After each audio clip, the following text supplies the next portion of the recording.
Hey everybody, we are back shooting another video.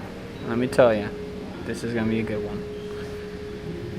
But the location is a surprise until we get there. Yes, so we are leaving from obviously the Honolulu airport. International Airport welcomes military personnel. And we'll be traveling to Dallas Fort Worth, and that'll take I think 7 to 8 hour flight. We're catching a red eye, so hopefully we can get some sleep. If not, we'll just look so pretty in the morning tomorrow. Yeah, I don't have any faith with this mask on that I will sleep very well, if at all. Yes. But yeah, like Taylor said, we will tell you guys where we're gonna be going at the end of this video, so keep watching to find out. Stay tuned.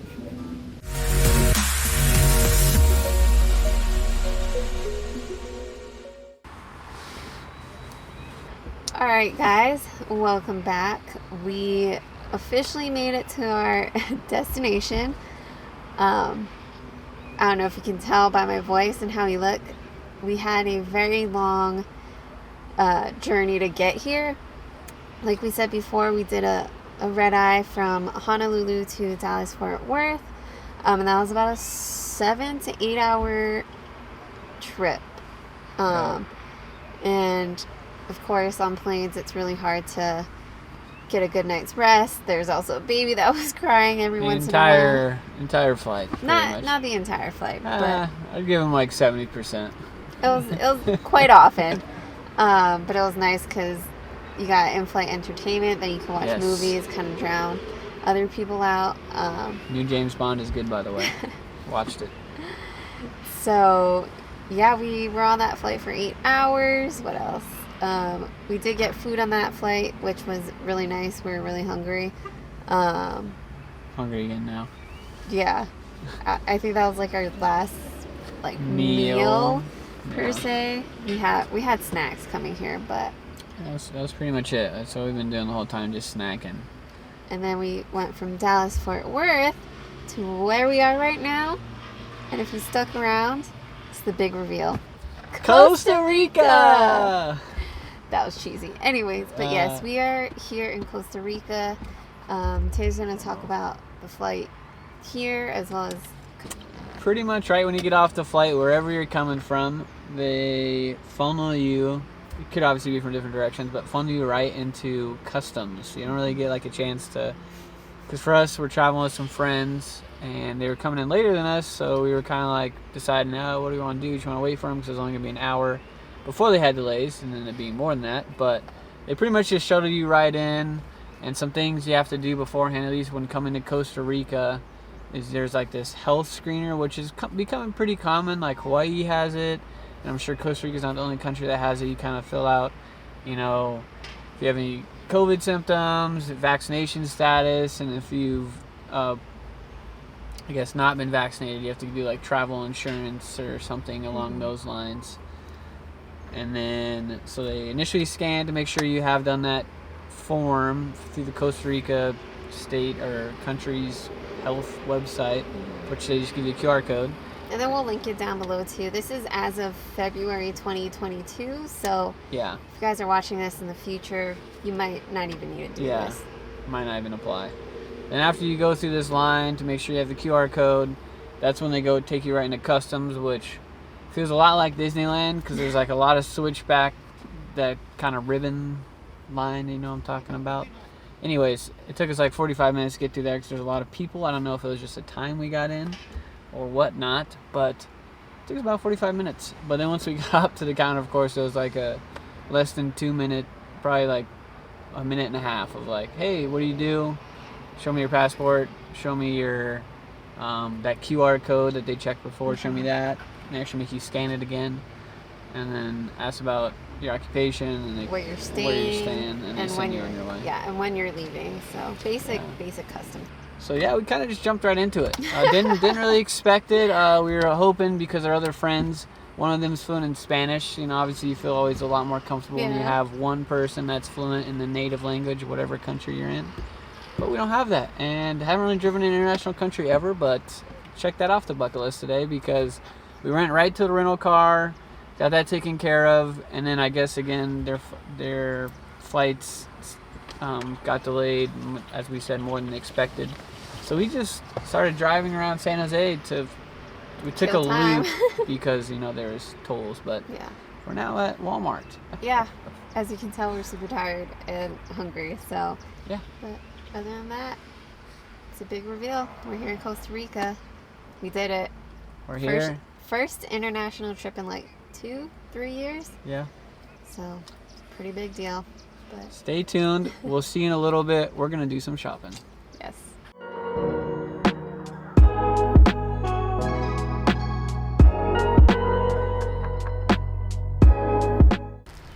Hey guys, so last night, or yesterday really, was just kind of a bit of a fiasco all around. So we didn't have much trouble getting in, but our friends ran into a few different flight delays for different reasons.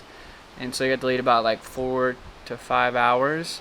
So we ended up having quite the adventure yesterday. I got to drive in my first international country, unexpectedly, and navigate our way to the Walmart, as well as like purchase things. So it was kind of cool because we used an app. You remember the name of the app? XE Converter, I believe it is. Yeah, so it was pretty handy to use while we were there at the store, because here in Costa Rica, like the colones are like, everything's like significantly higher. So like something at the grocery store would be like 7,600 colones. And it'd be like, well, what's that in, US dollars, so I can equate the price if it's a good price or not. So I definitely recommend using that app for they have a bunch of different currencies, whatever country you may be in. But yeah, that was pretty much yesterday. Rental car, Walmart, and then we pretty much just hung out for them. Yeah. Another thing about the XE Converter, we didn't really have good internet. We're just kind of going off of Wi-Fi, so you can also use the converter without any data, I guess. Yeah, I think it's one of those apps that once you download it, like the currency rate for that day is just kind of saved. Right. So then you would just, type in whatever amount that you want. But yeah, so pretty much just hung out for them, kind of just waited around like in the Walmart parking lot until they like arrived. And then you can talk about like how long it took to get here and kind of where we're staying.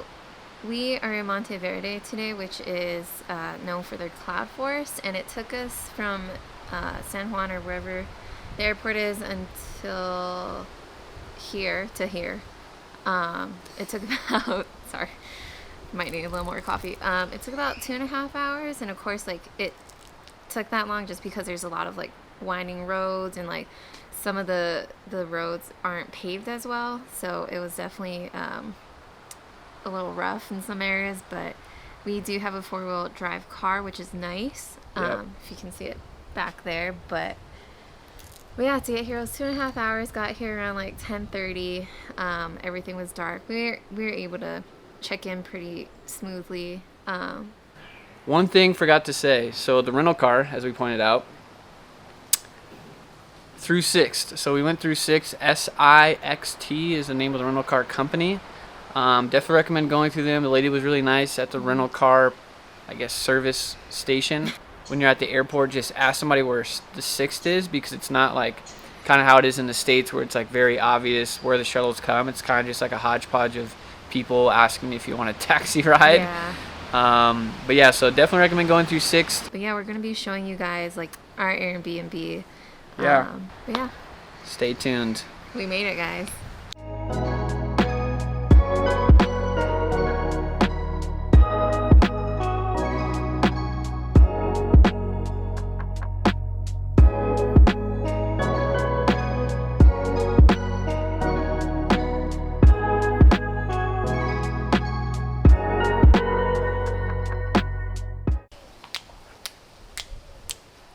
Tell me when we're going. Small steps are sexy steps. Small steps are sexy steps. Okay, so now is a moment you've all been waiting for. Now, we're going to show you guys our Airbnb. Let's go. Okay, so we start with our lovely outdoor patio. So you can see we got a table, some chairs. Pretty cool hammock. It's semi-comfortable. Also feels like you're gonna break the ropes or it's gonna break itself at some points. Okay, so our battery, we had to do a quick battery swap. Our battery died on us, but we continue where we left off. So this, it's a 2-bedroom, 1-bath place. So this space is kind of a smaller Airbnb, but I think it's kind of like a perfect size, I'd say, for 2 couples, which is what we are, kind of staying here, or 4 friends, however it works out. But kind of got your kitchen table. Like I said, behind me is a fridge. It's actually a pretty nice fridge. I haven't seen many fridges that are kind of your smaller to mid-size with like a water dispenser on the outside. But a lot of space in here. Good enough prep room for food. But yeah, so it's pretty much kitchen / eating area and living room all in one. So the first bedroom, let's go ahead and take a peek in here. So I guess this is technically the master because they got like a TV that we figured out doesn't work. And some kind of horizontal storage space. Okay. And then we actually got the bathroom. We can go into the bathroom directly from our bedroom. But I think these are full beds, I want to say. The second, in front of the camera here. The second bedroom isn't a master, and I only say that because it doesn't have the entrance directly to the the bathroom. It doesn't have an entrance to the bathroom. It's been a long day. Obviously, this is the way you get in if you were staying in this in this bedroom. I'm trying to talk too fast. In this bedroom, you'd have to walk this way. In the master, you obviously could enter in. But the bathroom is really nice. You never know what you're gonna get with these smaller kind of cabin cottages, but they got a humongous shower. I mean, like, first of all, can anybody say, like, what's up with this door? Like, I don't know, this wall thing, like, it's like a fifth of the whole space, and you don't really know what to do with it. I feel like they should have just left it open if they're gonna do that. But everything else pretty standard. You know, sink and some other horizontal storage space. But I'd say all in all, a very cute, quaint place for us and kind of our needs. The only thing I might change is kind of a bigger kind of common space with like a lounge couch area, because you kind of either gotta like lay on your bed or you just kind of sit in a chair and relax. But I'd say all in all, for sure, I'd give it like a 7 out of 10. So kind of like the nature around it. It does kind of be a little dark. Gets a little dark in the Airbnb because we have a lot of trees. So some more direct sunshine would be nice too. But all in all, I definitely recommend staying here if you're in the Monteverde area and you're a smaller group. We'll go ahead and throw the link to this Airbnb in the description of the video. But that pretty much does it for the house tour, just because again it's a smaller space. I'd say probably about, you know, less than 1,000 square feet easy. So it makes it easy when you do a house Airbnb tour when it's smaller. But that does it for the house tour. We're on to the next. Alright guys, so it is the end of a long first travel day / day here in Costa Rica. Like you saw, we left Hawaii on Monday night, got to Costa Rica Tuesday. So had to wait for our friends, but it was totally fine because customs immigrations took No time. a little while. I think we had For us. yeah, for us, but I think we have more people coming in than usual, or maybe it's like their busiest time, so it definitely took us about an hour. So eventually got here. It took us, like we said, 2 hours or so from the airport to Monteverde. 2.5. Yeah. I'd say. Yeah. So the first day with us getting in Costa Rica concluded by us kind of just getting here late at night, unpacking everything. And obviously in this same video is like the following day where we do like the house tour. Kind of mash those all up into one, just because again we were expecting to be here in time to do the house tour, so we figured just put it in one video anyway. Granted, you know, life happens. So as obviously the other part about this video, the house tour, Airbnb, definitely recommend staying here if you are in the Monteverde area or somewhere nearby that you would want to maybe drive a little further. But Monteverde is a cute town, so if you plan to come here in Costa Rica, I'd definitely stay at Is it called Casa de Violeta? No, I think it's just Casa Violeta. Casa Violeta. But, well, again, link will be in the description. But that does it for day 1. Tomorrow, we are doing the Monteverde Cloud Forest. Oh, yeah. Yeah. So stay tuned for that. But like always, if you like what you're seeing, give us a thumbs up. If you like us, or what do you say? Do you think we're cool? If you think we're cool, hit that subscribe button. I think we're cool. And yeah, just let us Bell know. notifications. Oh, yes. Don't forget those, because then, you know, you'll never know when we post a video. And also let us know in the comments what you thought of the place. But yeah, let us know what you thought of the place, and stay tuned because, you know, there'll be a bunch more Costa Rica videos coming up. So if you want to journey with us through Costa Rica, keep watching. Bye.